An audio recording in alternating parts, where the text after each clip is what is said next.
everyone. This is Kiana, your host of Q for Christ, and I am coming on here yet with another fear series. I am so excited to be able to announce that this is the last and final fear series of the fear movement. Yes, God is moving me to another series, and I'm so excited to be able to let you know what it is. But today I am coming to you with some wonderful podcasters that has really impacted my life. And I want you to just get ready to receive the message. I have just some wonderful people on here, and we are discussing the fear of the unknown. Is so, being able to step out and make your difference. Yes, you can always make a difference. Don't get me wrong, but to be able to make your difference, whatever God has called you to do, that is a very unfamiliar territories, and you have to get out of your comfort zone. And so we are discussing it, and they are giving some tips on how you can overcome your fear of the unknown. All right, get ready for the message. I guarantee that you are going to love it. And please don't forget to share it. Don't forget to like it. Don't forget to comment, because the thing about it, when you share the message, it gets in front of somebody else where they can be able to receive and partake of what God is doing. So I want you to make sure you're sharing it. Make sure if you hear something on here to comment and leave a message so I can know that you were here. All right. I thank you so much. And I'm excited about the message. All right. Let's get ready to go inside the message. Hey, everyone. This is Kiana, your host of Q for Christ. And I am coming on here. First off, I want to say thank you. Thank you to everyone, even the ones that's watching, everyone that has liked, shared, comment, whatever you done. I'm so excited. I'm so happy. I am so happy that God has chosen me to be a vessel. And I just want to make sure that you know how much I thank you. And I want to thank my panel for being on here. I'm so excited. We are coming with the last fear of the fear movement. I am so happy and kind of sad at the same time, but I'm happy God is moving me to a new season. So we are going to be talking about the fear of the unknown and discussing about how stepping out and making a difference, making your difference in the world and in your community. So I want you to just get ready, because this is going to be a good one. Okay. So I want you to listen. I'm going to introduce my panel. Of course, I am your host, Kiana, and that is Elder Harper, that is my co-host. I think everybody should know her now. But Elder Harper, did you want to say anything now? Just want to thank everybody for coming on, and I pray that when we discuss these things, that it's enlightening and really just help us and improve our movement in the kingdom as we're going forward. Yes. And so that we can share and really have something to help those who are yet walking in the unknown. Right. All right. Well, first, I am going to go with someone that has really inspired me. I am going to go with Miss Debōrah Faith. I want her to tell her story, tell all about her. She is a podcaster of TheXchange Place. And I'm so excited because the way she is so compassionate about her interview. So I just want you to introduce yourself. So thank you so much, first of all, for having me. It is a pleasure to be here. And thank you so much for the good introduction. And I'm so glad that I'm even able to inspire. like I told you before, that's amazing. I am Debōrah Faith. I am the host, the owner, the visual creator of the Exchange Place Podcast. And the Exchange Place is a place that we come for healing and to address unaddressed trauma. I lost my sister who died in my arms when I was 12 years old. Oh, wow. And it changed my life. I saw the fruits of that throughout my life and never really knew the root of it. It took me years and years to be able to trace back what that fruit was coming from. And that birthed the Exchange Place Podcast. So it is a place that we're giving people mirrors and windows where they may be at one point in their life and where it's possible to go. So we talk about everything. We talk about the crucial conversations that a lot of people aren't having, the conversations that I wish that somebody was having with me when I was younger. And I knew the Lord, but I needed a combination of therapy and just having conversations. So it is a safe place, a transparent place, and it is a place that you never leave the same. That's so good. And like you say, you know, we know the Lord when we're growing up, but a lot of people don't say the same stuff that we needed back then. You know what I'm saying? We needed somebody to say that it's okay to talk about. And I'm just gonna say it's sex. A lot of people, you know, in the church do not like to address that conversation. And as a teenager, you grow up not really knowing anything about it, and you try to have to learn on your own. So that is wonderful that you're doing that for people, because that's something that we need, you know. So thank you for being on here. I'm so excited. Look, I'm like getting goosebumps because I'm like, God, I'm so excited. All right. So we are going to go to my next guest. He is someone that when I met him, I never really knew who he was at first, but I'm so excited to have him on here, Mr. Joe Frazier. I want people to I'm quite sure they're going to know who you are when they see your name. You know what I'm saying? When they see your name, they're going to say, oh, okay. So just tell us a little bit about yourself, Joe Frazier. Well, first and foremost, thank you for having me. I'm honored to be on with you, Queen. So I appreciate you. Joe Frazier Jr., father of Smoking Joe Frazier. I am a father of 4 beautiful queens, husband to an amazing wife. My mother doesn't get a lot of shine, so she's going to get some shine today. She is an awesome person, just as powerful as my father. But, you know, I'm the host of the Why Now, Why Not podcast, which is, I really designed that for the youth to answer 2 questions. Why now, why you should take action now, and why not you? Why can't you be the next one? That's good. CEO of the Legacy Exists Joe Frazier Scholarship Fund, where we're looking to give at-risk youth a fighting chance. You know, our motto is within you, there is a fighter.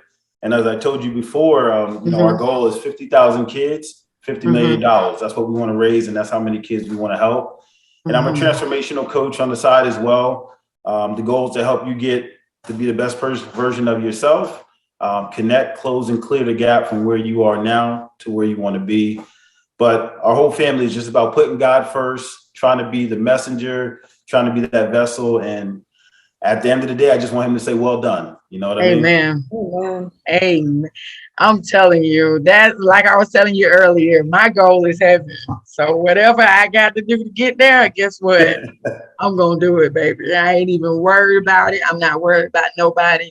I'm not worried about lights. I'm not worried about all that stuff, because that is not the reason why I'm here and not the reason why I'm doing what I'm doing, because I just want somebody to know that, you know, God is good, first off, and he can change your whole life in a matter of a moment. And so we have to make sure that we can, you know, be available for him. So that is good. That's good. So we're going to go into our prayer. If Elder Harper can give us, a prayer, and then we're going to just kind of dive in while we're here. Thank you, Lord God, for our time tonight.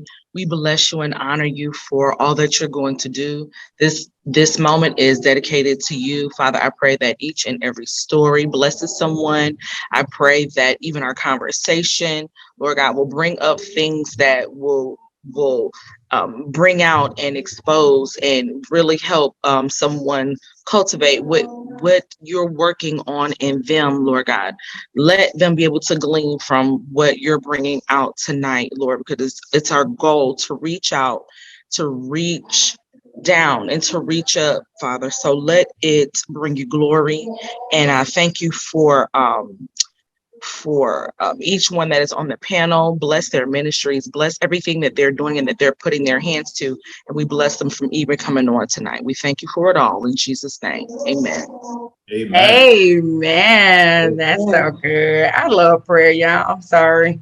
And I don't usually pray because I'll be, like I said, the last one, I'll be blessing everything. So that's the Lord for the mic. Thank you. So, but anyways, I want to just jump in here. Like I said earlier, we're going to discuss about the fear of the unknown. And when I looked it up, the clinical name is the xenophobia. I'm sorry. And of course, the definition of fear is to be afraid of something or someone, or to be uneasy or apprehensive about something or someone. And the fear of the unknown, it has been defined as, the cause of perceived lack of information. And then I saw something else about how it was talking about, racism and all that stuff. And I was like, well, Lord, I guess that would make it the fear of the unknown, because they don't understand, for somebody that's racist, they don't understand the things that, that we are still alike, pretty much, you know what I'm saying? So, but that was one of the definitions that I looked up and I found. And some of the reasons why people, they develop that fear of the unknown. And the first one I have is the lack of predictability, and I know a lot of people can attest to, because if you can't predict it, like it's that feeling that you don't have enough information to make an accurate prediction, and that could make your anxiety arise. Have any one of you all experienced that? I know I have. I'm just gonna be honest. For years and years and years, I put off things because I was like, well, dang, am I good enough at it? Like, would I be, and the thing about it, and this is my thing is that some people may be comparing themselves, because now you're trying to predict how you would be, and it's hard because you don't know if you like them or whatever. So have any of you experienced any of that? Absolutely. Absolutely. I know for me, even starting a podcast, originally even though when God gave me it, I know it was for me, so to speak, but I think I wanted other people to come along with me. And it seemed more comfortable, especially in the beginning. It took me about 3 years to actually do the podcast. Right. I got a vision of the podcast probably back in 2018. Okay. And it took me so long because I was trying to get people to see what I saw. Right. And I was truly afraid to do it by myself. I kept on thinking, what if nobody listens? How is it going to work? How is I going to get guests? I mean, I had a whole laundry list of things that I was concerned about and worried about. And at the end of the day, I was worried about doing it myself, is what it really came down to. But God is funny. He always has jokes. And no matter how much I tried to pull the other people along, it would not work. It would not work with them. It would not work. And I finally got to a place and I was like, this is keeping me up at night. It just wouldn't, how Pastor always says, you know, when your dream gets a hold of you and that vision gets a hold of you, it was something that would not die. I had equipment, I had all types of things. And the other 3 people had dropped out. They were just like going about their business. And this thing just kept on kind of knocking. Yes. And I was like, you know what? I'm just going to do it. I'm just going to jump out and I'm just going to try it. I had no clue of what obedience gets you. Right. Because I would not have dreamed in a million years. I'm almost 2 years into it. And I couldn't even imagine how many guests, how many people were approaching like, oh, you want to be on the show, huh? Right. I didn't expect. But when you are obedient to God, it's like all he wanted was my yes. Right. You know what I mean? And I think sometimes we don't necessarily see it like that. We want other people to come along and see what God has shown us. And it's not Exactly. That's how I was. I mean, the thing about it, when I first got that, you know, like you said, been obedient and said yes to God, I said, well, God, who I'm gonna get to do it with me? And God put a harp in my mind. And the thing about it, when I called her and told her what God put me in, God had already placed it in her heart that it was something that she needed to be doing. And it was like a go. She just kind of latched on. But like you said, you want everybody to go with you. I have a big family. So everybody don't see what I see. If I'm talking about my podcast, they're like, oh, you talking about that podcast, you know, or whatever. And it's like, well, dang, you don't see what I see. Like and so I can definitely see, because my prediction was when I started something that, I would at least have my family. You know what I'm saying? Like, but that ain't the case because they got their own stuff going on. You know what I'm saying? So I definitely can feel what you're saying. Seriously, because that yes is something different. When you give your heart to God and say that yes, you just better be ready. That's how I have to tell people. You better be ready. You know what I'm saying? Because to whom much is given, much is required. You know what I'm saying? And that statement is the true statement that I've ever read in the Bible. Because like you said, I was up at night. I could be up at night, and Elder Harper can attest. I'd be like up all night, like, how am I do this? Oh my God, what am I do? Like, I'm like literally going through things, and then God would just kind of calm me down and say, "Girl, go to sleep." You know what I'm saying? Right. But I just be so worried, and then when I wake up in the morning, the answer be right there. So. I can see that. Yes, it's something else. Did you have anything to say, Joe? Yeah, same with me. At the end of the day, it's like, I think for me, it's the influence of other people and their imposed fear on me for what I was trying to do. And although I wish I've had a very supportive, family-based, but that by nature, I'm a perfectionist. So that has slowed me down a lot with a lot of different things. Like if it wasn't perfect, I knew what to do. But if this wasn't right, then it was like, okay, well, push it off. And I just think, that's the biggest fear. And the anxiety that hits like big time. I mean, it's no joke. I mean, the sweating, it's just like, oh man, what I'm gonna do? What I'm gonna do? So like you guys said, God brings people into your life when you're ready to commit fully. He's going to bring people in. My wife is one of them. Like, I'm more of a, oh, wait, let's figure this out. Let's think about it. She's more, no, let's go. Let's get it going. And I think there's a balance to all of that, but I can see that. But like you guys have said, when it comes to getting the right people, that first you have to commit to God and say, oh, I'm all in. I'm with you. Take the lead. I'm going to follow you. And then it allows you to move forward with what you got to do. So. That's the truth. That is so the truth. I mean, I'm telling you, once you say yes, he gonna put the people in your life that you just be like, and I know me, I'm just talking about for me, after I stepped out in faith about 2 years ago, my whole life when I said yes, I took that whole year of kind of like a sanctification, getting to know God, reading the word, learning how I can hear the Holy Spirit and talk to me and all that stuff.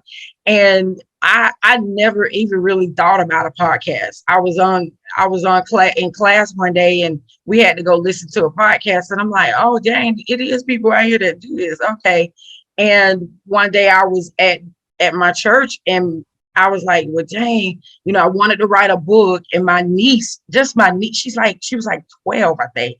She said, Auntie, why don't you start a podcast? And I was like, okay, I guess I could do that.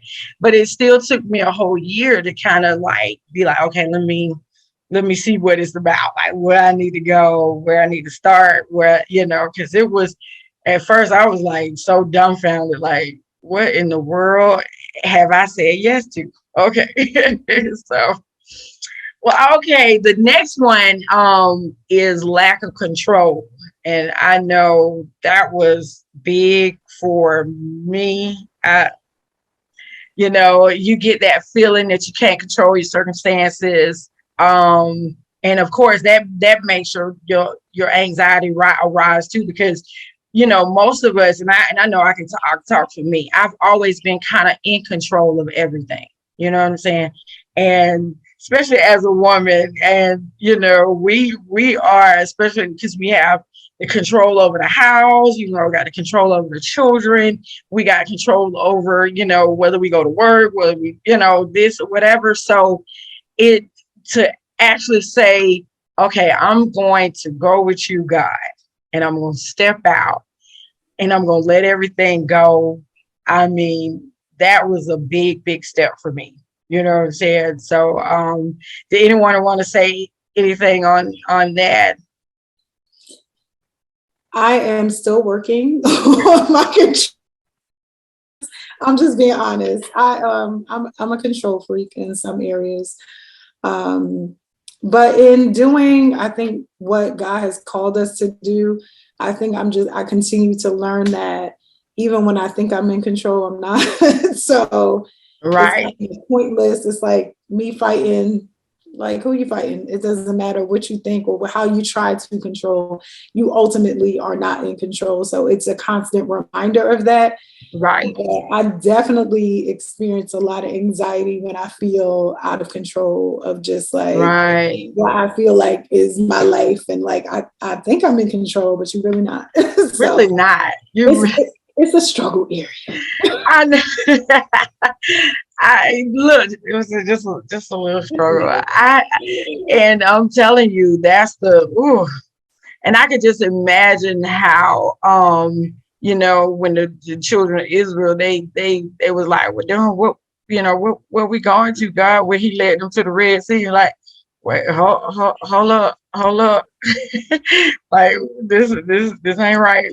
That's why they kept saying, let's go back. Let me just, I just rather go back. So you want to go back to the comfort zone of like what that is. And exactly. Yeah, I'm 2 years into really commitment to what I said yes to and consistency. And I'm still asking questions like, Lord, you sure? In certain areas, I'm like, you sure you want me to? Okay, I'm going to keep on going, but it's a hard area. I think if we're all honest, right. We have moments of it. I don't get stuck there anymore. So it doesn't delay or like, but I do think it definitely goes through. I mean, I'm telling you, and that's what I was telling somebody, I want to say earlier last week, I was telling somebody that, my faith can get low, but it don't never get gone. You know what I'm saying? And when it get low, that's when I'm operating in that mustard seed faith. You know what I'm saying? Because I usually have great faith, but when I'm low, that means it's that mustard seed. But even that mustard seed can move mountains. Yeah. So that's why I was, but hey, we get there. We in that which is the next one, the fear of change. We want to stay in that comfort zone. We don't want to, move. I said one time, familiarity is the devil, pretty much. You know what I'm saying? Those familiarity spirits, you want to stay right there. You want to stay. A lot of people don't like to step out because they get comfortable and they fear that change and what happened. Like, oh, I can't, I can't go into the club and drink no more. I can't do all that no more. Like, you for real? Like, you for real? I can't hang out like I want to. I can't. And that's a bigger change for some people. You know what I'm saying? And, it's to me, I had gotten to and I've always been that person where I could change, I could adapt quickly. My husband was in the military, so we moved a lot. So we couldn't really stay in too much comfort zone. Once you get there 3-4 years, it's time to move, go somewhere else. So with me, changing is not as bad. You know what I'm saying? Sometimes it gets to that point where it's like, I don't want to change. I want to stay the same, but I'm okay with it. You know what I'm saying? And I feel like that's those people that can really step out on faith. Those are those ones that can adapt to change really quick, because you got those ones, like, especially them older people, I got a 99-year-old grandma. She eat the same stuff every day, almost at the same time. You know what I'm saying? You can't change that, It's too late. So. Change is tough, though. It's like with control. Control's hard for me too, but I have, like I said, my house is full of women, full of queens. So I don't have much control in the first place anyway. So it doesn't really matter. Right. Daughters' hairs and stuff like that. They're like, Dad, I can just go all messy. And I'm like, no, you can't. I got to do your hair. And but then I'm just like, well, Joe, you don't really have control. If they want to go like that, then let them go like that. I mean, it's out of your control. But when it comes to change, that's really difficult for me because I'm so loyal and I stick with it. Like, I've been with T-Mobile since they were Boy Street, and that was 20 years ago. So change for me. Okay, I'm gonna need for you to change it. T-Mobile is the worst company to me. They rise and they're there. Listen, but it all rises and falls. But I'm a Jets fan. That shows you the loyalty I have because they're terrible. So well, I'm a Falcon fan, okay. So well, I'm a Chicago fan, so I probably got the most loyalty to that. But right. But change is tough. It is it is that fear again of the unknown when it comes to the change part. But I do feel like, like you guys are saying, stepping out on faith. And I don't think it's a matter of sometimes not always believing you can't change, but you're comfortable. And right. I am the person like your grandmother. I'm the type of person I can eat the same meal every single day. My wife cannot though. Okay. So but I do think if you can kind of know who you are, and I'm very big in knowing who you are, dating yourself before you try to go date someone else, because you try to bring somebody else in and it's like, well, you don't even know who you are. So I can accept who I am, but I know that change has to come. It's inevitable. Right. And that's good though. You do have to know yourself. And I know as I grew up, even with learning how I study, I had to learn myself. You know what I'm saying? I remember telling you earlier, I had lost myself for so many years that I had to really, really I had to take that whole year of just kind of like, let me see who Kiana is. You know what I'm saying? And when I really discovered who I was, it was like, okay, now I know where I need to start, and I know how I need to do this and how I need to do that. That's just like when, a lot of people don't like online classes, and I was online schooling, and it was perfect for me because I had became disciplined to the fact that I know when I need to study, I know how I'm gonna study, and I know what to do, and so like you said, learning yourself is a big thing. And a lot of people don't know themselves. Right. And I've learned that it's a lot of people that really don't know, what they like, nothing, and it's really sad sometimes, because it's like, well, you 50, 5 and you still at the club? Like, what's real? You know what I'm saying? You know what's funny though? I don't think we were taught that though. I think when you see like the older generations, I don't think that was something that they were taught, like self-awareness. Most of them were just surviving through life. So I don't think it was like something like, now we're in a different space and place where people are more concerned about themselves and getting to know themselves.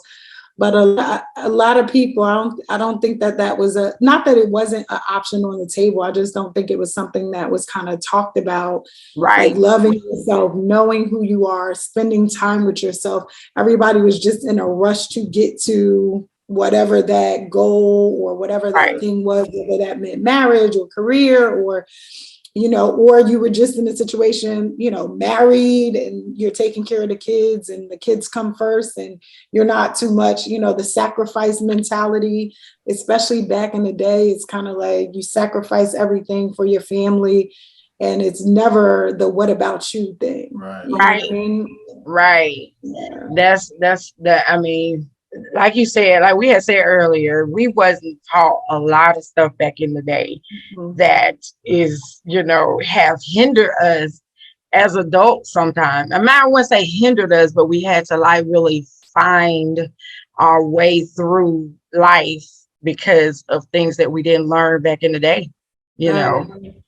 And but the crazy thing about it is that our children now are learning stuff way ahead of time. Like I feel like they're learning way more than what we learned because of the internet and social media and all that stuff. But you know, it's as a parent, we should be able to say, okay, you know, hold up, don't you know, don't look at all of that. It's good that you know about it, but let me go into further depths about it.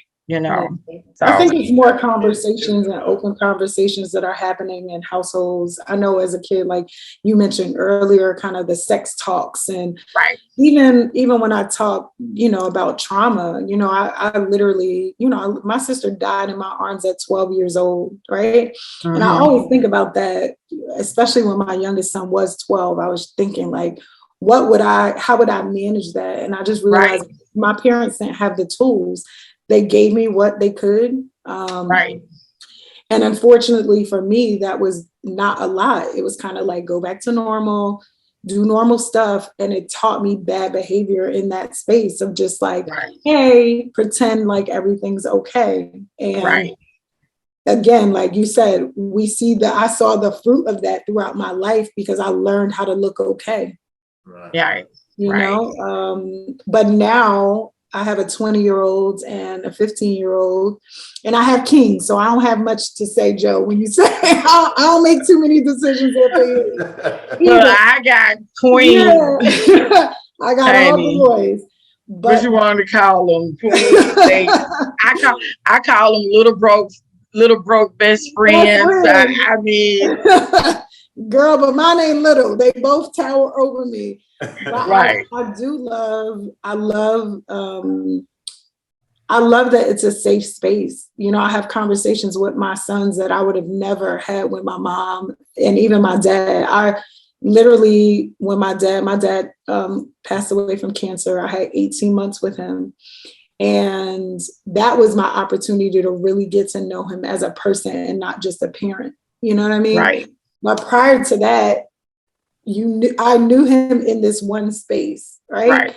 And my kids, thank God, I'm so glad to be able to have not disrespectful conversations or anything, but a safe space that you can get information from me. You know what I mean? I can really tell you, I can't tell you what to do because you got a parent a little bit different with a 20 and a 15-year-old. I could kind of say go and do it, but you're gonna sneak and try and do everything. But just to have those open conversations, for me, I've seen such a like turnaround, even as I'm getting better, you know what I mean? As I go through therapy, as I'm addressing my stuff, the things that I share with them is things that probably a couple of years back, I wouldn't have thought to even talk to them about. Yeah, Right. and it's helping develop their self-awareness at their ages. And sometimes the stuff that come out of their mouths, I'm like, I see you. You're gonna be good when you get older. I love it. Right. I love it that they Right. see themselves and that they're, you know what I mean? Right.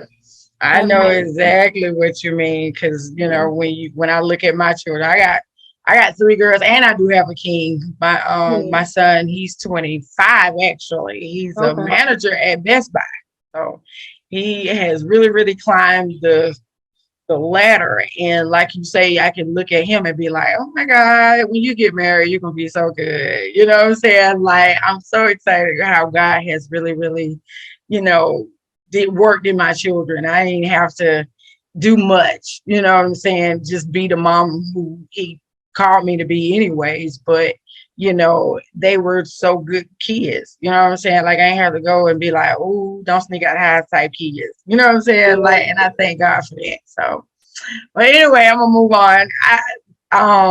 The next one is like the fear of failure. Now, I know that's big. I thought I was gonna fail. But the thing about it, when I said yes to God and not to man, I ain't gonna fail. I already know I'm not gonna fail because I'm gonna keep going.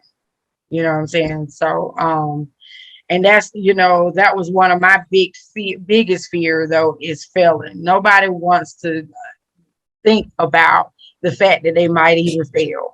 You know what I'm saying? How often did y'all think about that? Honestly, mine was the opposite. My fear was the fear of success a lot, to be honest with you, because because it was like, all right, so it's a combination. You're successful, then you have a lot of responsibilities behind you. You have people to lead and everything. So then it comes to what if I fail them?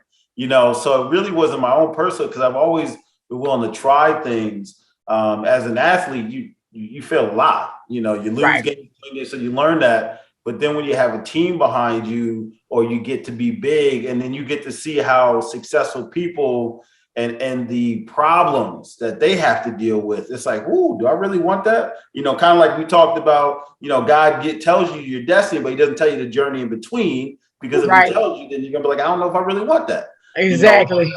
So yeah, I think it is a fear of failure for me, but that success and that responsibility really hindered a lot of my slowdown. But I can see God, once we all combine and commit to God, he gives us that quantum leap. So where we may have felt like we're behind, he's like, all right, if you commit to me, then I'll get you to wherever you thought you would be, and way past that. Way past that. I'm talking about, God has really taken me way past than what I have imagined, even with the obstacles that I done faced. You know what I'm saying? It's like, like, wow. You know what I'm saying? Like, God, you are so amazing, regardless of what's going on. And like, my son had texted me the other day, and he was talking about how proud he was of me. And he was like, I found peace that most people try to, look for their whole life. And he can see it all over my face of how peace has came all over me. And I'm like, I am at peace. I don't worry about nothing, because I know at the end of the day, the message is going to get to the person it need to get to. Right. And that's he that wins souls is wise, and once we get, all I need is get that one, the angels will rejoice. So that's all that bothers, that all I be worried about. So, but anyway, I'm gonna move right on along, because it look like it's just us now, which I'm like, oh, she said she had to go, so it's okay. Can I share? Because I feel like I have two sides to fear of failure. So I had a coach, and this is my vocal coach from when I used to sing back in the day, and he was like, learn how to fail often. Right. And it's something that's always stuck with me, because he was like, the more you fail, the more you learn. Right. And it's not really failure. You're learning lessons, right? So I've definitely always had that perspective, but I love what Joe said, because I think bigger than thinking about failure, it's always been success for me, especially stepping out, right? Right. Being before a camera, I'm super shy, which y'all don't know, but I'm super shy. So like love to talk. That's never been a problem, but kind of putting yourself out there and not knowing, like we talked about the unknown, not knowing where that's going to take you. And there's always a backside. There's always the backside of the blessing. Right. Right. And I'm like, I don't know if you know what I'm saying? I still kind of I want my privacy. What does that look like? Right. If the lights come and this level of success comes, and do I have the capacity for the level of success?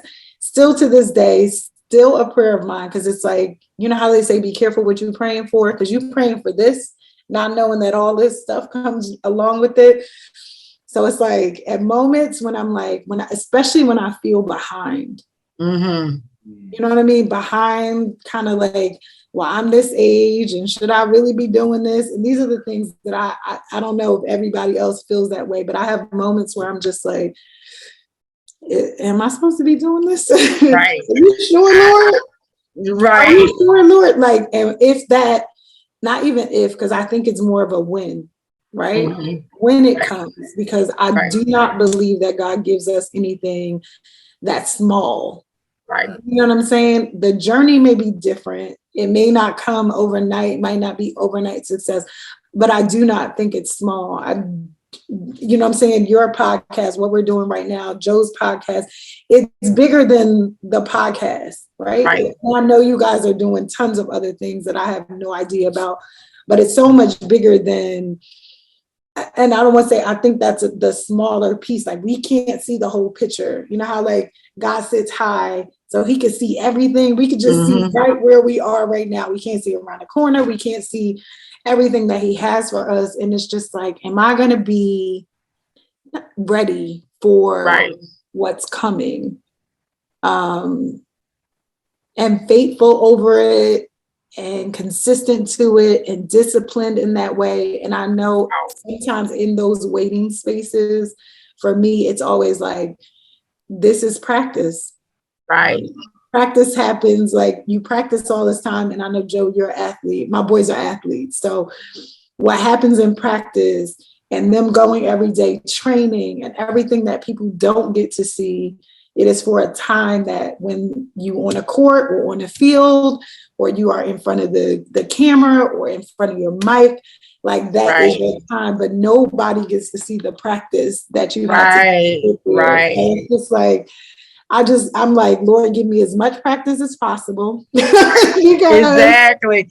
And we was talking about that earlier, Joe. It's so crazy because we was talking about consistency and, you know, being ready and being prepared for when God send that blessing, because you know, like I was telling him earlier, if you praying to be a wife, you need to be preparing to be a wife. Like you can't wait till you get somebody to say they want to marry you and you like, oh, let me figure out how to cook. You know, maybe I can figure out how to, you know, fold some clothes or something. You know what I'm saying? You have to already be preparing for what you're praying for. And I remember looking at TD Jakes, and he was talking about your life leads for you, like your life lead breadcrumbs to your destiny. So you already, some of this stuff you already been preparing for. Right. And when you get there, it's like, oh, Dawn, I've been doing this all along.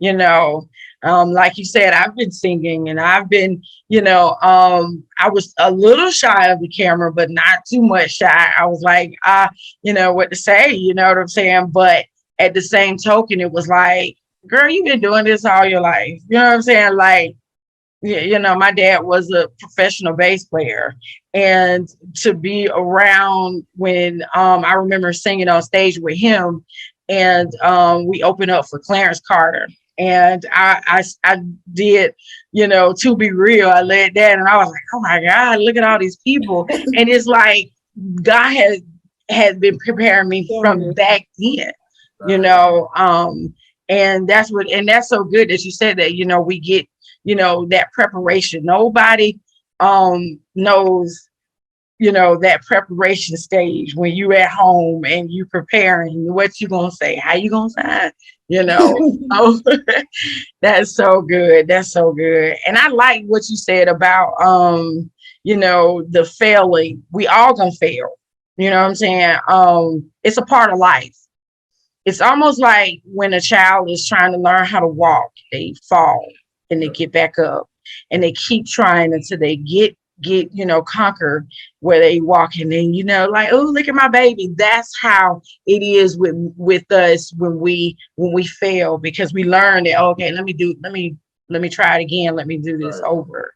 So get your reps in. Get your reps in. Right. I don't exercise, but I will. I'm starting. No, but listen, every time I do a podcast, Joe talked about being a perfectionist, right? And I was having a conversation with my oldest son yesterday, because he trains kids and doing basketball, and I've been like, why are you recording your content? He's like, he has the same perfectionist that he's always thinking about being perfect. And I tell him, I said, what I've learned is it's never going to feel perfect. Never. But what I can tell you, the more you practice at it, you will get better. Right. And it's no different than recording your content is no different than what you did to become the basketball player that you are. It's no different. Right. It's no different. Yeah. So every time you get behind the mic, it's getting my reps in. That's what That's exactly it. I think what gets me to, like, what kind of gets me past that is the fact that I think of, and everybody's different, but I think of, all right, well, who am I hurting by not getting this stuff out? If I'm being a perfectionist and I have to be perfect and people see me being perfect, then that person who's not perfect is going to feel they have to be perfect and they're never going to do it. So who am I affecting that when I'm not doing this stuff, they can't see it. Right. That peace of mind. Like with my daughters, I'm like, all right, well, if I'm not doing my thing, then they're going to think they got to work all the time and not have their own business. And then they're going to be fearing of failing. So that strikes me a different chord. And I'm like, oh, I got to do this. I got to get over here and keep moving. That's it. It's like win or lose. You know what I'm saying? Like we got to win. I meant win or win, not win or lose, because there ain't no losing nowhere. we don't lose anyway. We just learn. Exactly. Learn. I heard somebody. I think it was Todd Gabbard when he preached. I heard him preach one time, and he said, "It's not an L, it's a lesson. It's not a loss, it's a lesson." Right. And I was like, "That's good. I love that." So, but anyways, I'm gonna move on because I kind of wanted to go ahead on and just skip all this and get to the questions, because I think we done kind of covered all this. As far as like, some of the ways that I looked up of how to overcome that fear. And of course, we have to understand the fear and understand what the unknown is, all like where we're going. You know what I'm saying? Is our brain does not like us stepping out into the unknown or living in a world of change. We have to accept that you're going to have those thoughts, you have to accept that, you know what I'm saying? And that's one of those things that when you understand, you can just accept it and say, you know what, I'm just like how you were saying, about how you have to do this for your children. You can't, you understand that it don't matter how you feel about it, but you understand that it's there, that is real. I think, what's helped me out with a lot is the 3 S's, which is the sales, sports, and spiritualities. Because those 3 things right there have helped me just overcome everything. But with the sales process, it's a whole thing of you acknowledge, you isolate, you overcome, and then you go back. And in that case, it's like going back for the credit card or going for the sale. But you have to acknowledge that fear exists, because I think a lot of times we're like, I'm not fearing anything. I'm going to be fearless. It's like, let's be real. You're going to have fear of something. You can't be fearless. It's all about how do you handle it. So if you acknowledge it, now you've started. Now you have to isolate it. So what is the fear about? What do you fear? Bring it down to the main thing, because there's probably a lot of fears you have, but it all really boils down to one main thing. Exactly. Right? And then once you've isolated, you overcome it. There's different ways to overcome it. Like for me, again, when I think of being fearful of something, I'm like, well, all right, yeah, you're fearful of this, but are you being selfish? Because if you're not getting it done, how many other people are you affecting? That's good. You know, and then you just go out and do it. So that sales process has helped, but sports as well. Just like with your sons, Debōrah, you know, perfectionism, that's fine, but you know you have to go out and perform.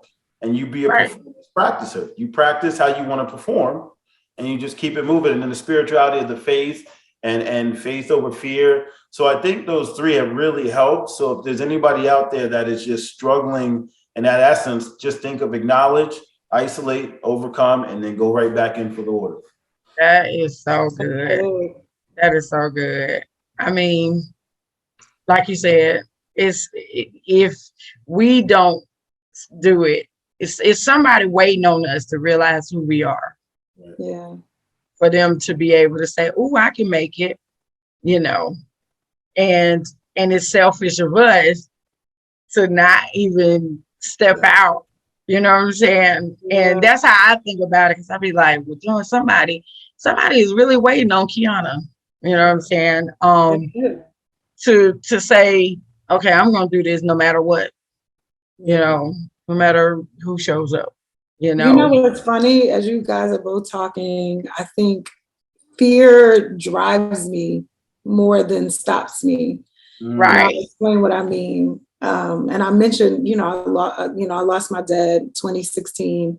I had 18 months with him. And during those 18 months, I watched kind of this 6'4", 250 man become somebody that didn't look like somebody I knew.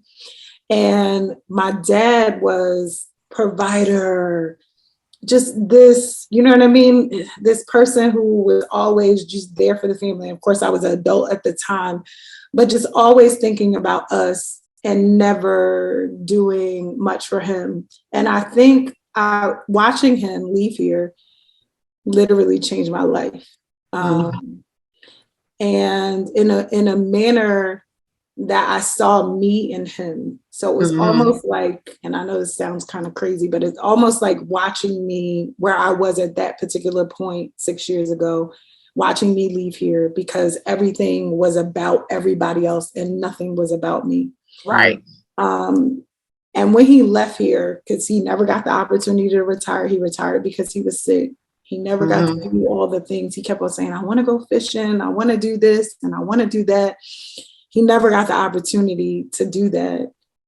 And for me, my fear was I didn't want to be him. I didn't want to leave here with everything that God desired of me and never doing it because my focus was all on my children, all on other people and not on me. Exactly. So I think I am, it's weird as y'all were talking because I'm like, man, I think I'm driven by fear, but kind of like what Joe said, to make sure that my kids don't do what my dad did or even what I was showing them for so many years. And that's why I created what I created. You know what I mean? I created a space because I was like you said, there's somebody, I provide what I wished I had as a 12-year-old little girl. Right. By all doing, my life, the conversations I wish I could have had with people and felt like I couldn't. So I feel like I am driven by fear, but it's a different fear that I would leave here with something that I was supposed to leave on the earth and die with it. You know what I mean? Right. It's just that. So I probably constantly I'm functioning in fear. Like I don't want to. I don't want to leave here. I want to leave here empty. I don't want to leave here full of potential and just like what somebody else was waiting on that I was really afraid to do. So I take fear with me, I guess, in so many words. Right. And that's, that's a good way to look at it because, in kind of way, like the next one is the cause of your fear. So it's kind of like like this is the cause of like a cause and effect, what I'm saying, type ordeal that, I have fear and you don't understood it, where it's coming from. So you already understand that. And I can really agree with you as far as like looking at your dad and how he didn't accomplish a lot of the things that he wanted to accomplish. And that's how I was with my father. Of course, he played with so many people and traveled so many places, but the things that he wanted to do, he didn't really get the chance to do it. You know what I'm saying? Like, he wanted to, really, I mean, he produced his album, but it didn't go as well as he wanted it to go. Or, I tell a story.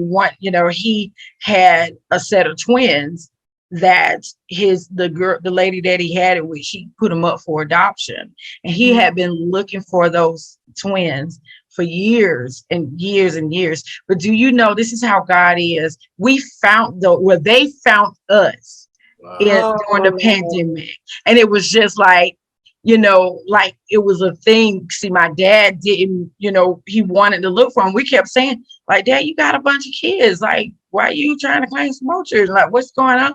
But the thing about it, God said, no, I'm going to fulfill his dreams even after he's gone. And it was a beautiful thing. It was a beautiful thing. I don't want to get all teary-eyed, but that was a wonderful thing for us to find for them to find us. And then they've been doing the same stuff that we've been doing, and it's, and that's how God is. That's the God that I love. I'm telling you. So, but that's good. I mean, that's good. Lord, we'll be here talking all night. I'm telling you, this is one thing that I know. I mean, because fear is so deep. It's such a deep subject. And I'm so glad that God is moving me on to the next, because I can go on and on and on how fearful of a child I was. When you said at 12 years old, I can remember how fearful at 12 years old I was to do anything, to just, find who Kiana was. And that's what God has been doing, taking me back to find me and bringing me forward. You know what I'm saying? Yeah. You said something earlier about today. It's like we were like we going backwards, like you looking backward at your life because you don't know what's gonna, I was like, dang, that is so good, because I feel looking backwards. You can only you can't looking forward. I just think the three things that you're talking about with cause, I think we're shaped by our environment, our experiences, and our energy too. Because I've always wanted, I never did the actual what's it called, experiment or the test, but I wanted to test out like people who come from athletes, successful athletes, how many come from poverty-stricken areas, middle class, or just rich.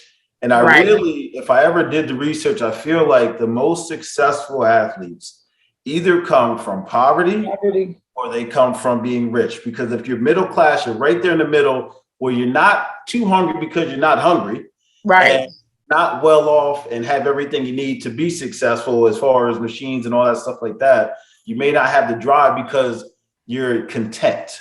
Right. And I would love to do that, but yeah, it just goes to that experience.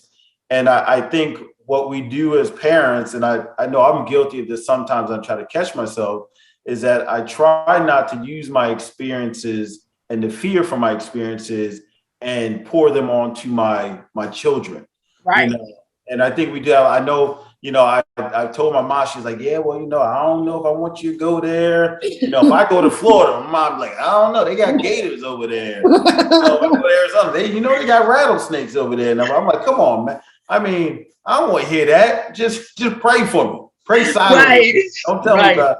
But I understand now as a parent, it's like, you don't want your kids to be hurt, but token, I heard Eric Thomas say this, and I thought it was powerful. He said he would talk to his son and never have him go to the hood because he didn't want him to have to go to the hood and have fights all the time. But then he wanted him to be super hungry and be a beast mode and all that stuff. He's like, and he said, well, Dad, you want me to be all that, but I never had to eat out of trash cans. I ain't been to the hood. Like, you gave me a great life, but you want me to be this beast. I don't know how to be a beast. Right. You know, you set me up. So Wow. there's that balance that we talked about earlier. Right. That you don't, I'm not saying you got to throw them in the hood, but you got to let them fly. Right. Pray behind them and be there. Say, hey, if you fall, I'm going to be here to pick you up. I'm not going to carry you, but I'm going to pick you up so you can keep it moving. Right. Right. And that's good, because that's something that I try to always tell my children about, you know. Yeah, we wasn't underprivileged, of course. And like you said, we were like that middle class, you know, even after what my dad, you know, we didn't need anything. You know what I'm saying? So we didn't have to be like, oh, I got to have this. We were just like, oh, okay, whatever, you know. And even with me in my singing career or whatever, it was just like, oh, okay, if I'm local famous, I'm good. I ain't even really want to be all that. Like, you know what I'm saying? Like, and the thing about it, because we wasn't raised that way. And like you say, and that makes so much sense, because a lot of people, like you said, it was either their poverty where they was lacking. It's like, I'm trying to get out of the hood, or, you know, or they had a spoon fed to them, you know, and everything given to them. So, but that's, you know, that makes so much sense. Oh my God. Like when you said it. So, well, anyways, that, you know, I think we touched on the question of faith, you know, side, and accepting the failure as an option. You know, like we were saying earlier, that failure is, you know, it's a part of life. You know, it's inevitable to say that you are not going to fail. Everybody's going to fail at something, but you have to learn from when you fail. Let me see what I need to do in order for me to you know, to get up. You know, like what it says here, the guy who takes a chance, who walks the line between the known and unknown, is unafraid of failure. They will success. I mean, they will succeed. Right. And that just makes it so good for me, because it's like, you know, I want to be able to be successful and I want to succeed. So I have to be able to walk this way. You know, I was giving an example to my co-host the other day about when, you know, you're getting engaged, and your fiance or your boyfriend come in, you don't know that you get ready to get engaged. But anyways, they put that blindfold on you and they walking you, and it's like you're walking and walking, and you don't know, like, it's that unknown, like you don't know where you're going, like what's going on, what you're doing. But when you know, God open up, you know, or take the blind off, you get ready to get engaged. And that's how God is. Like, he's going to show you that whole picture. And, you know, you're going to get that whole, like, oh my God, you know, after you done walk that walk, you know. So that was one of the things, you know, why I put that on there, because I was like, yeah, that makes so much sense. You know what I'm saying? I'm one of those, like, okay, that makes so much sense. I'm like, yeah. I told Joe earlier, he had those sticky statements. I was like, let me write that down. I'm going to hit you another one. I say to my kids all the time, you got to expect to win, but be prepared to fail. And that's because you have to understand, you're not always going to win. And listen, right. I mean, my boys who know me, I'm going to just put it out there. When the Jets used to lose, when I was a kid, I used to throw temper tantrums. Oh, wow. So that means every week I was on a temper tantrum with the Jets. But I learned, and I look back and I'm like, how I would flip out. But it's like, you got to expect to win. You don't go in saying, hey, I'm going to lose, because a lot of people just are self-defeated before they even get into the match. Right. But understand that, and I said this to you earlier, is that in school, you get the lesson and then you take the test. But God gives you the test so you can learn the lesson. Right. And you only become a failure if you don't learn the lesson behind it. That's why we say you win or you learn, right? But yeah, I try to really instill that into them, because, you know, as a kid, you have the temper tantrum and you want everything your way. And, you know, I have to catch myself with my wife, because she's more just go, no structure. And I'm like, I need structure. Don't hit me with, let's just go right now. No, I need time, date. I'm like, did you plan this out? She's like, no, I didn't plan. and I lose my mind, I'm like, oh, that's her personality. That's how she is. So let's just roll with it. But I think even with relationships, expectations kill a lot of relationships because I expected you to do it this way. I expected that. And it goes back to not knowing yourself and not knowing your spouse or the person or your team or your co-member. But expect to win, be prepared to fail. Right. That, that makes so much sense. Like you said, people will count themselves out before they even start. You know what I'm saying? I've had people, and my mom always told me the power is in the tongue. So do not say what you can't do. Always try. And that's one of those things when they, people have that fear of that unknown, because it's like, I don't want to step out there and I fall, but why not? I remember talking to someone about going skating. They're like, oh, I don't want to fall. Well, how you going to learn if you don't get out there and try? Like, I just, I don't understand. If you want to go skating, you're going to learn. You know what I'm saying? And that's just pretty much how life is, period. We have to, when you have that drive and that desire to do something, you have to be able to step out. Nobody ever you can't test the water unless you get in. That's right. Oh, sticky. That was sticky. That's good. That was sticky. That was good. Right. Look, I've been around y'all. I told you greatness. I'm telling you, you hang around greatness, you get it, That's right.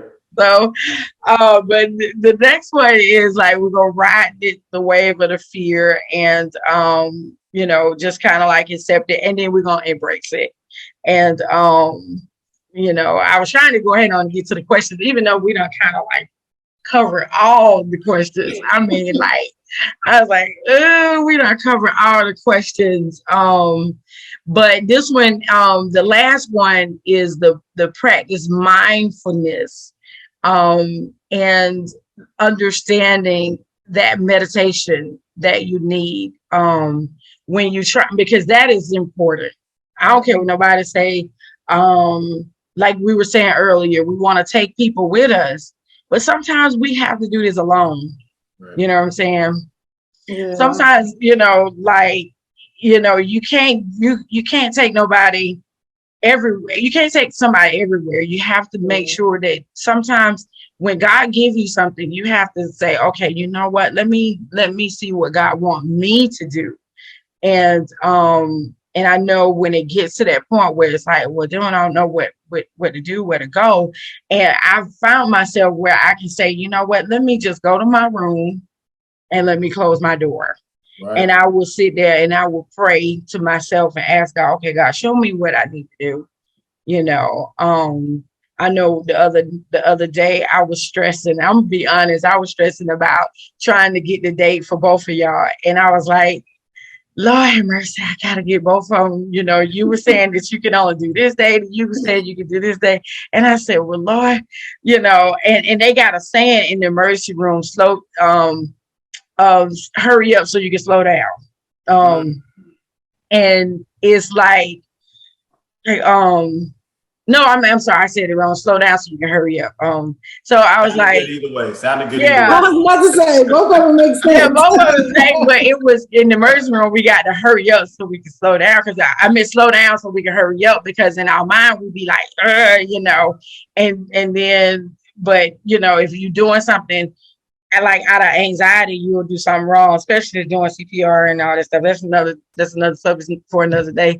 But I was telling them, and I lost track of thought, but I was like, how can I get both of them on the same day, same time? Lord, what I'm gonna do? I was stressing. Like I was literally up to like 2 or 3 o'clock in the morning, and God, that was the night where I said, girl, go to bed. Okay. And I said, okay, all right, God. I watched a couple sermons that's pretty much calmed me down. And then when I text Debōrah, I was like, well, can you do the 22nd? And she was like, I thought I already said I could do the 22nd.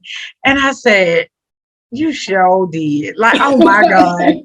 And Joe had already said he could do the 20 seconds. So I was like, them the only two that I was really worried about. Like I wasn't worried about nobody else. I wasn't worried about because I was like, them the only real two that I can kind of connect with as a podcast, because that's the main thing that I'm trying to do. And I'm trying to, gather information on what they did.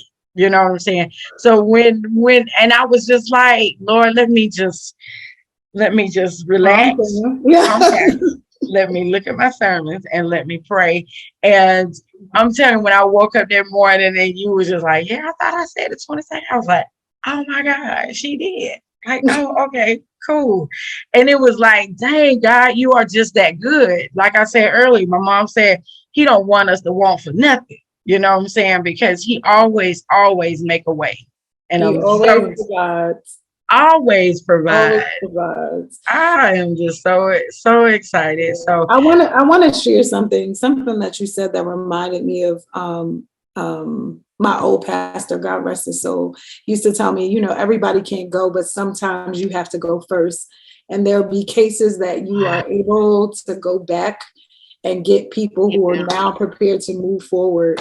But going first is always the hardest thing to do. So go first. For anybody who listens to this or watches this, I would say go first. Sometimes you get the vision for a reason, and you are supposed to go first and establish what is supposed to be. And there'll be people you can come back and get. Right. Everybody can't come. and that's so good. And I don't know, I was thinking, and when you said that, I don't know why I went to that look. What was that show? It was a show that everybody was looking at. But anyways, one person had to go so the other person can know where to step at. And it was like, when you said that made so much sense, because if I go first, they'll know exactly where to step. Just like when Jesus, he's our example. So we have to be able to follow his footsteps so we'll know where to go. You know, create a path for the next person that is coming. Like, that's so good. Too, though, like the irony of it is I have no hair, but the thing is, in order for your hair to grow, you got to sometimes cut it, right? You got to cut the dead ends. That part, so right? Sometimes, like you said before, you got to cut people off. Everybody can't go with you because they're hindering your growth. They're stunting your growth. So when you cut them off and you give it the time, you can actually go further. No different than a plane. A plane only accepts so much baggage, because it can't take off, so there's a limit. So I think everything ties in, man. It's amazing. But as I keep diving into the Bible, reading these stories, I'm telling you, putting God first, he's like, all right, I see you rolling with me. So I'm going to keep filling you up so you can do my works through you. And I have to keep reminding myself too. And my wife, we all do this. Listen, we're doing it for him. We're, give him the glory. He's going to give you the victory, but don't ever at any point in time think that it's you doing this, Right. So that is so good. You know what I'm saying? I really, I'm enjoying this. I don't know if y'all, I am like solely enjoying this, even without just getting to the question. Cause like I said, we done hit a lot of the questions, and I'm gonna just try to ask like maybe one or two of them so we can, go, kind of get on. But, one of the ones that I did want to ask is like, what was your biggest thoughts and the fears that when you decided to accept that yes, when to find your voice, what was the biggest fear that you had before you just say, you know what, I'm gonna do it, For me personally, it was the success and living up, because having the name behind the great name, that I feel like, all right, well, I don't want to offend somebody. I don't want to do this because he had I've never heard a bad story about my father, ever. Right.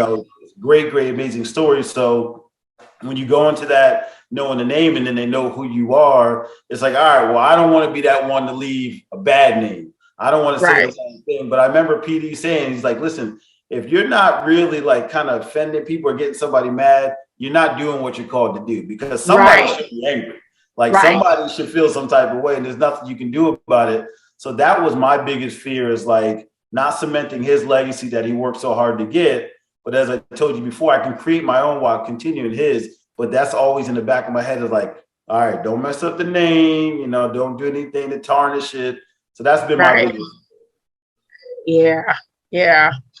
I know for me, it was, for me, because I had lost myself, and in my marriage, I had to like kind of step out from it to be able to find myself, and that was the biggest fear for me, is wondering how my kids are going to accept this, how everything is going to go, and how it's going to play out. And my, like I said, my family is so huge, and trying to be able to pull them with me. And it was like, Lord, what, I have to live up to everybody else, all these ministers and all these, missionaries and all this stuff. But that's not who I really want. I didn't want to be that, that strategic, stuck in the church or type, where I got to be here in order to be able to give my word. You know what I'm saying? Yeah. And it was one of those things like, God, it's going to be so different for people, and, that was a big fear for me, Yeah. So I think my biggest fear was probably qualification. I think because of the things that we discuss on the podcast sometimes. Right. It's like, am I expert in this, or am I just kind of talking about my experience? Do I need to, have letters behind my name to discuss what I felt and what I've experienced? So I think for me, it was qualification. Like, what qualifies you to talk about it? Right. So that was probably my biggest fear, stepping into this. Even sometimes now, I'm always like, I can only talk about what I know and what I've experienced.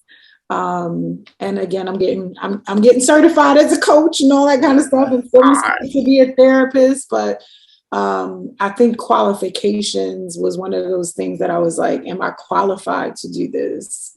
That's a good thing, because a lot of people, and I thought about that too as well. Like I said, I got, a lot of my siblings are, pastors and first ladies and missionaries and evangelists and all that stuff. And for me, it was like, I really didn't want that title yet. You know what I'm saying? Like, God, I want to be able to deliver your word without having to have a title, and it's like, well, would they listen, if I don't have minister, or don't have evangelist or whatever?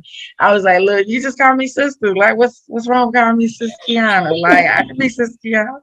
I ain't got to step out and say I'm, this title, but I do know that was another one as well, for me. But I had to like be like, you know what? And my whole thing is like, shoot, I don't care. You know what I'm saying? Like I literally be like, shoot, oh well, whatever. I love that you said that, because it's so funny. So in my previous church before I came to Change, I was in MIT, but I knew that my ministry wasn't in the pulpit. Right. Something about this, I was like, I love God and I want to be able to give that and share that with somebody else. I always used to say, I just want to help people. I just don't know what it looks like. Right. But it doesn't look like what it looks like for everybody else. And people used to be like, what does that mean? I'm like, I don't know, but I know when I get it. And right. Right. I got it. Right. Which that led me into one of the other questions that I was going to ask, is that how did you realize that you was doing what you was called to do? And that was, like you said, you knew you had to do something else. Don't make me cry. Don't make me cry. For me, there is something so fulfilling that is way above money. That you cannot buy. I can't package it. I probably can't even literally explain it. but it is something about doing what we're doing now. Every time I get behind a camera and a mic, that gives me a level of fulfillment that I just can't explain. And I feel so full. This always I always get emotional. I feel so full, and I have never been so satisfied. Right. And I feel like I'm making my difference. And the very thing that people used to bother me about, like, girl, child, people think you shy, but you talk too much, is the place that I feel safest, and just, I feel like me. Right. You know what I'm saying? I feel like the best me that I can, I don't know, not ever be, because I know I'm continuing to grow, but I feel like I got it, and it just continues to get better. Right. And even on days where it's hard to, because you guys all know, to commit to something, be disciplined to, put out even content and, commit to it. Even on my hard days, or days it's hard to show up. Every time I leave there like, I know this is what I'm supposed to be doing. Right. Right. That's so good. It is, like you said, it is fulfilling. Every day I be like, oh, it's so joy. Like, I just have so much joy. Like, oh my God, I'm doing it. And it's like you done got a good piece of chicken in the sea, and it just get better as you cook it. It's like, oh, it's just so good. Like, okay. It feeds you. Right. It feeds you. That exactly what it feeds you. It feeds me. It really does. I can never do, like, I'm a podcaster who loves podcasts. It is something that I'm trying to perfect. I got to get Joe's podcast because I haven't listened yet, but I'm going to. I know. But I just think it's a space, and you know how they say a time such as this, like, I didn't know that it existed. You know what I mean? Like, before podcasting, it was like, what am I really supposed to be doing? I worked in IT and media and all that kind of stuff my whole life, and I'm good at it, but I've never had that feeling from it. Right. So, I think for me, it's all about, like, I get so much joy from working with kids, because I think I don't know if you guys took the David Shan podcast course. Yes. I was just in Miami for the conference. Okay, so that's what I heard originally, the avatar, but it's actually before PD had talked about it. I heard it from him. And I thought, I was like, all right, well, my avatar is me at like 15 years old, where, like, I knew I had greatness inside of me, but I didn't know what it looked like, and just be procrastinating and all the other stuff. So, but when I'm around the kids, because I'm a huge kid at heart. So when I'm around them, I'm not looking at the time. I'm not really worried about funds. I'll do a lot of stuff for free. So that's how I knew. I'm like, all right, that's my space. That's where I need to go. That's what God's called me to do. So I would tell anybody, like, when you can not worry about how long you've been doing it, or how long you're on a podcast or anything, that's really calling. Like, that's what you enjoy doing, and that's what you're Right. That's good. Well, I'm gonna move on because we'll be here all day, and I just, we here for it. It's fine. I know, because I can sit here and I can talk to y'all all day, and it's so good to have people that are similar to you, where you can talk on. But what's some advice that you would give someone that have that fear of the unknown, when they get ready to do, like, step out into that unknown world? I think, I'll say this. I think routines and habits are everything. So I picked up this routine from this book called Miracle Morning. And it's amazing. Yeah, I mean, it's changed my life.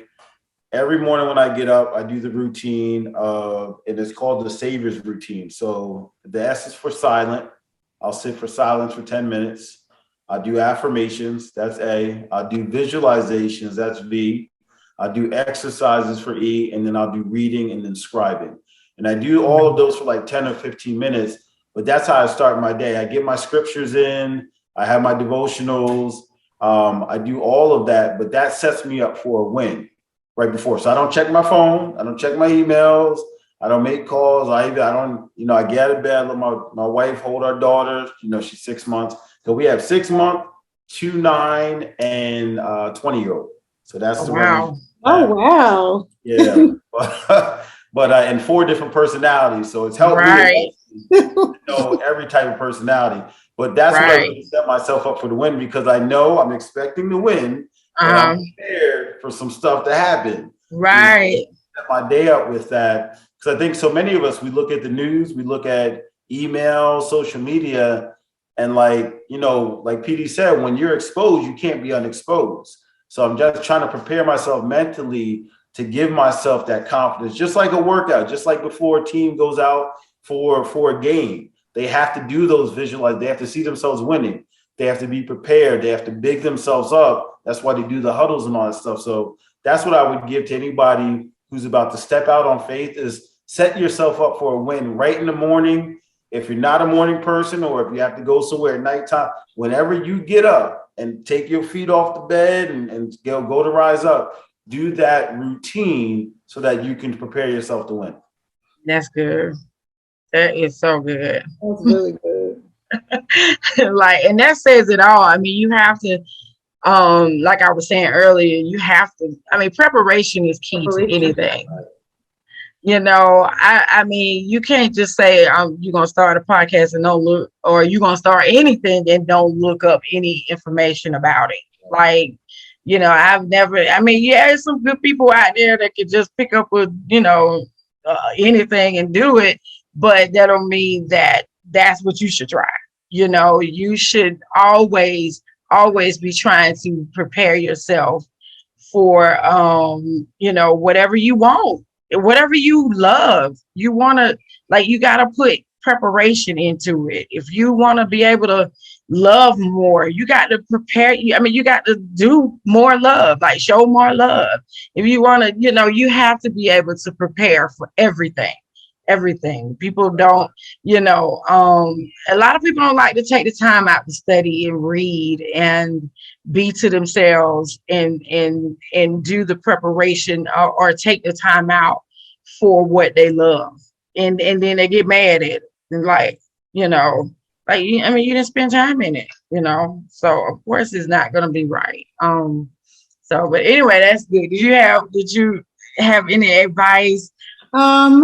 I probably just have 2 things. I think fear is always going to be there. So it has to come along with you, as long as it's not making you stuck, so to speak.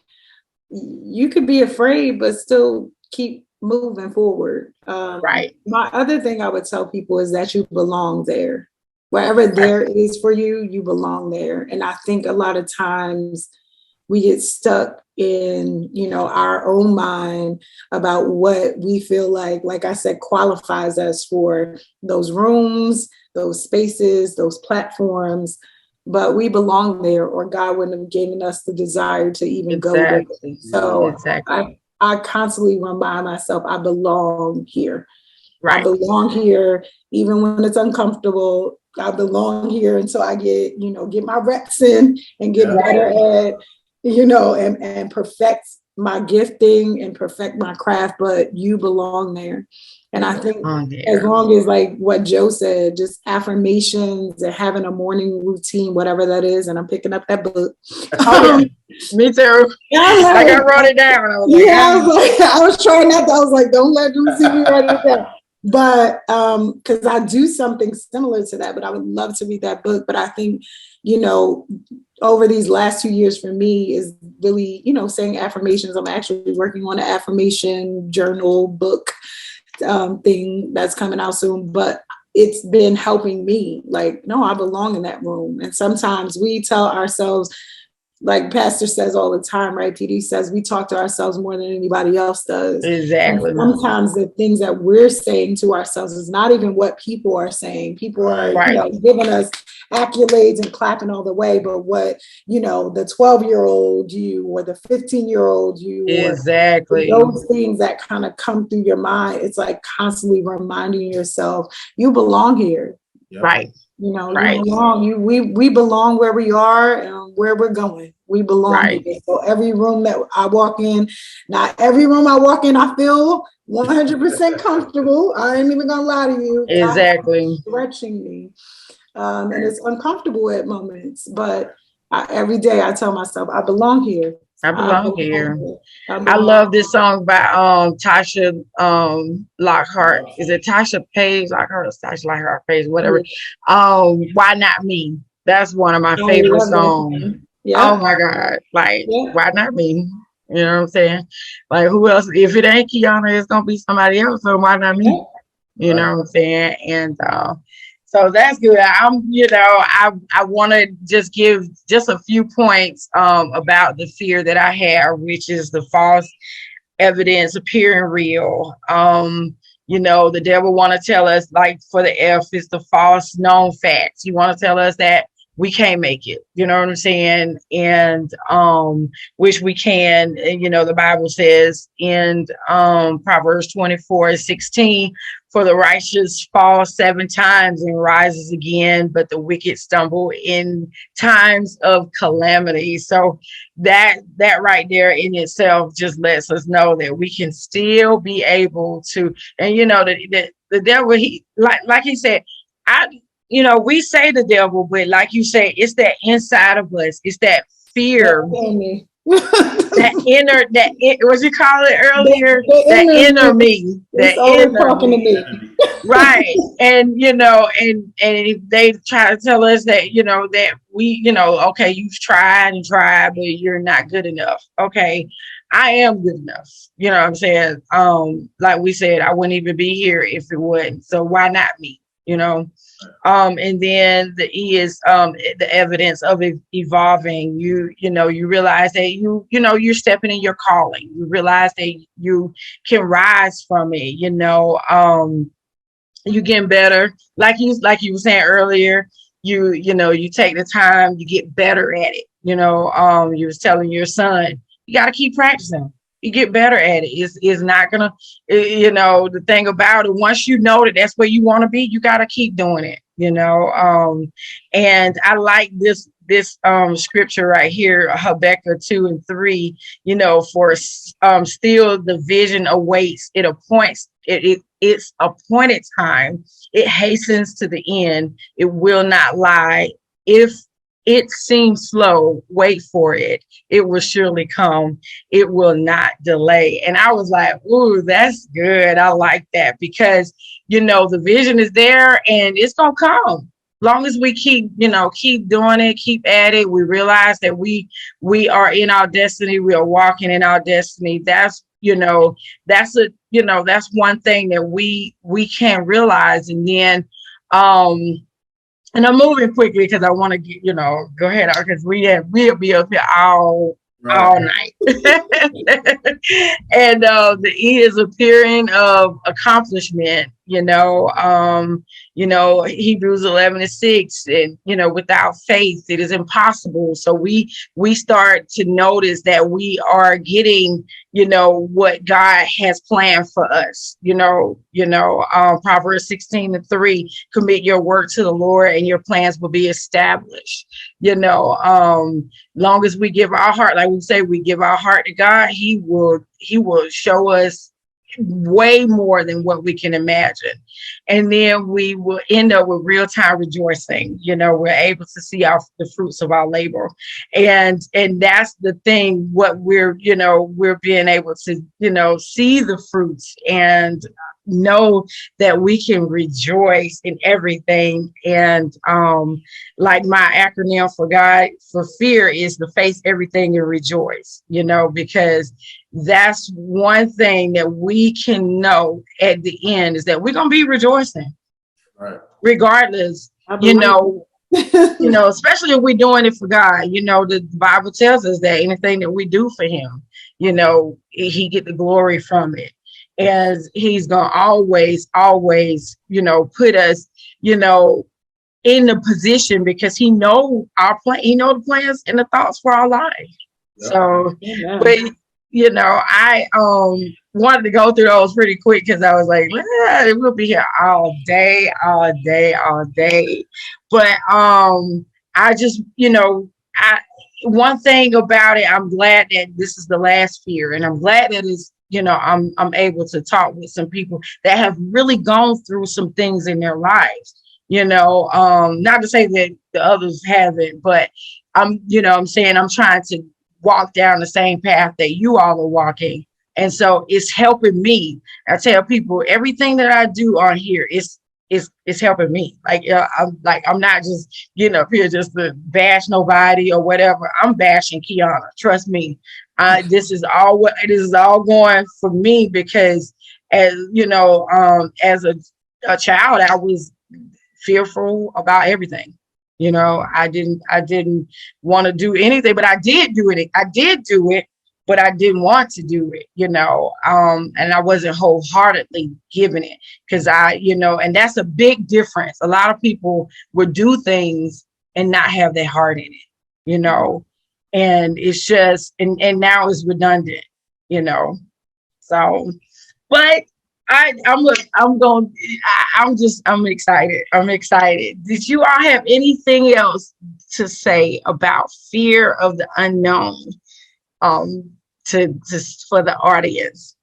Well, I always like to leave with this. You know, I told you before, my 4 daughters are sage, faith, victory, and destiny. So our motto is all you need in life is sage wisdom and faith, which will lead you to a beautiful destiny where God will give you the victory. So right.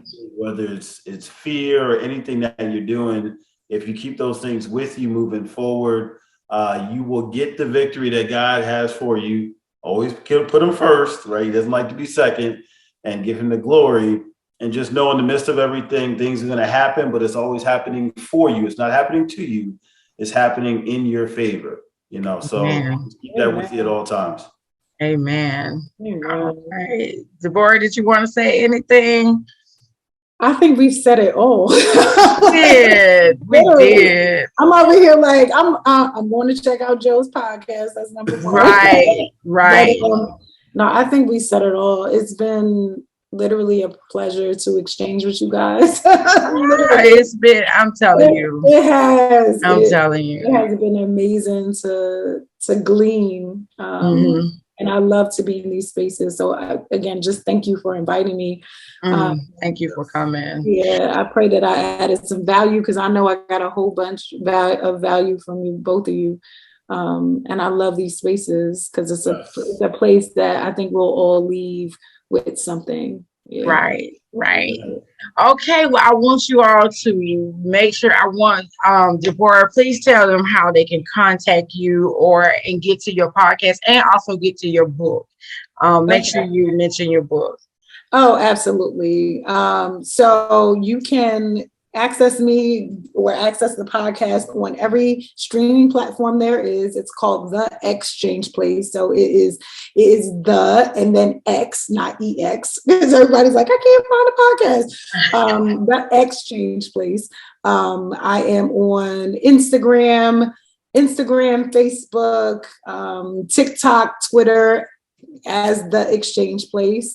They can also reach me if they want direct contact with me. I am at Faith 100578. They can also, I have a link tree there to get my book, and that's just a podcasting book. It was something that God gave me to give back to future podcasters because there was so much that I wish that I knew before I started. I was like, listen, I work in IT. I'm gonna figure this out, and I just kind of went full force, but there were so many things along the way that I had to kind of transition and pivot with.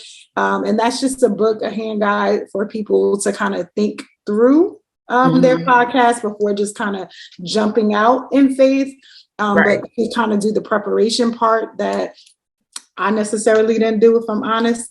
I just jumped out on faith. I think that's why God gave me, that's my middle name. But made that right. that middle name, he kept it in the middle, so I could always it keeps me balanced. Right. So, I like that. It's called my book is called The Things I Wish I Knew Before I Started. Okay. That's on my website. It's also TheXchange Place. Okay. Okay. All right. And Joe, let everyone know how they can get to, especially the page for the scholarship. Yes. So my social media handles are Smoking Joe Jr. All across the board except TikTok. TikTok is Joe Frazier Jr. My website is joefrazierjr.com.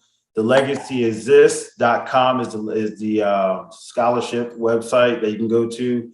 Anything you donate is happy. We're grateful. Again, the goal with that is 50,000 kids, $50 million. So definitely please help us out with that. YouTube, you can see my podcast on there. Again, it's Smoking Joe Jr. But yeah, if you want to connect with me, I do one-on-one. So you can go to joefrazierjr.com to schedule that. But if you do nothing else, go to TheLegacyExists.com and donate and help us give back to these at-risk youth so they can walk boldly and proudly into their future. Amen. Well, all right. I just want to say thank you again. Thank you for listening. I am so excited about the things that God is doing. I am kind of sad that is the last fear, but God is taking me from my fear straight to my faith, and that's the next season. So I'm excited about what God is going to do. And if you're listening, if you want to find, to give your life to Christ or be able to, just make sure you find a Bible-based church, and then give your life to Christ and allow him to lead you and direct you into the place that you need to go. And he will fulfill your destiny. I promise you. I promise you. I'm telling you, when I said yes wholeheartedly, even though I've been in church my whole life, it's a difference when you come with it wholeheartedly. When you say, God, for God I live and for God I die, So, but anyways, I am going to say a quick prayer and then I'm going to let you all go. And all right. Dear Heavenly Father, I come to you to say thank you for this time of fellowship. Thank you for this time where we were able to exchange and to be able to talk about the fear of the unknown that you have taken us through, and you are keeping us and guiding us and taking us to our destination, God. God, we love you and we honor all what you're doing in our life, all the blessings that you're going to do. God, go with anybody on here, anybody that is watching that is scared to step out and on that faith and scared to step out of the unknown. God, allow them to know that you are there, God. God, we know that you're there and we can feel your presence. And we just want to say thank you for the many blessings that you're doing in our lives. Thank you for the blessings that you're doing in Debōrah's life and even in Joe's life. God, we love you, we honor you, and we cherish you. Go with everybody that needs you to guide them. And we just thank you and give your name to praise. It's in Jesus' name that I pray. Amen. Amen. All right. Y'all have a blessed evening.